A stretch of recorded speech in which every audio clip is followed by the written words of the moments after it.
I was in my last year of primary school. In fact, my family paid for the expenses for his ordination. At the time, he was my best friend. He had a lot of time for me. He was very funny, very charismatic, and to me he was like my first, second or third parent. I trusted him completely, and I thought more of him than I thought of my parents, I believe. The abuse started when I was between the ages of 10 or 11, and it was continuous from the time I was maybe 13 to 15 years old. I was embarrassed, and it was a secret that I would keep. But I was well and truly into the cycle of abuse.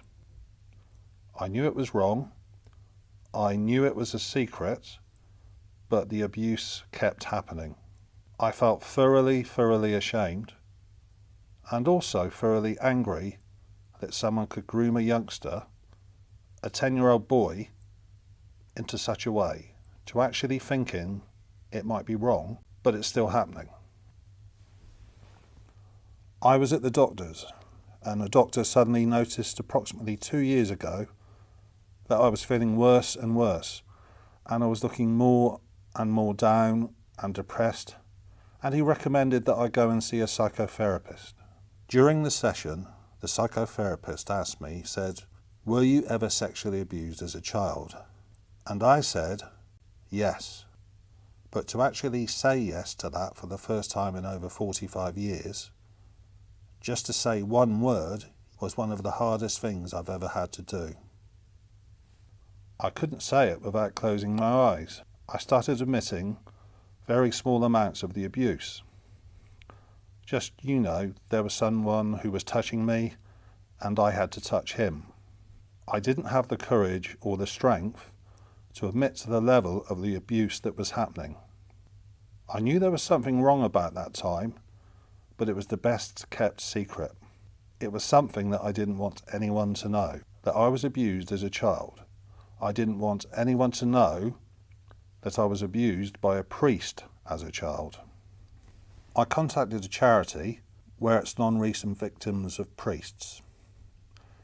They said to me, "We can help. You find a link to Thames Valley to actually report the crime." I knew there were other victims because Father McDermott used to spend quite a lot of time bragging about his conquests. So it wasn't just like a secret that he kept to himself. I feel exhausted, but I feel relieved that he was convicted.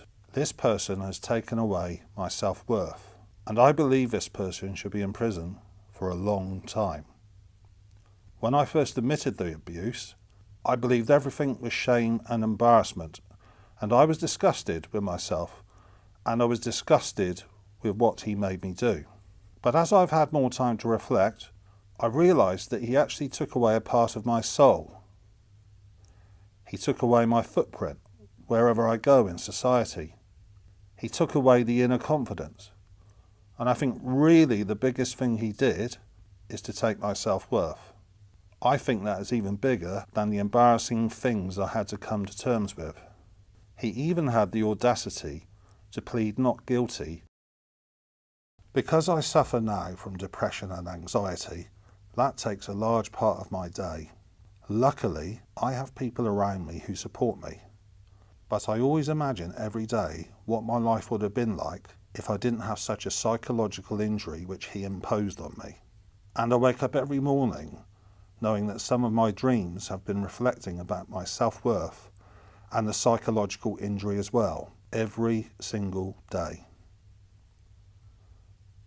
My advice would be take on a demon, but know what you're taking on. It's a very difficult thing to do, but it's a very satisfying thing to do. I was getting more ill month by month, year by year, and eventually it just had to come out. And I realised how many years I was suffering in silence over this. Seek professional help and contact the police. Just to say the one word yes took all of my courage. It took so much of me. It will be difficult, but it's worth it in the end. I believe the truth will prevail, and I believe these people need to be reported. The more people that stand forward and report them, the more there is an awareness that this society has this disease going on.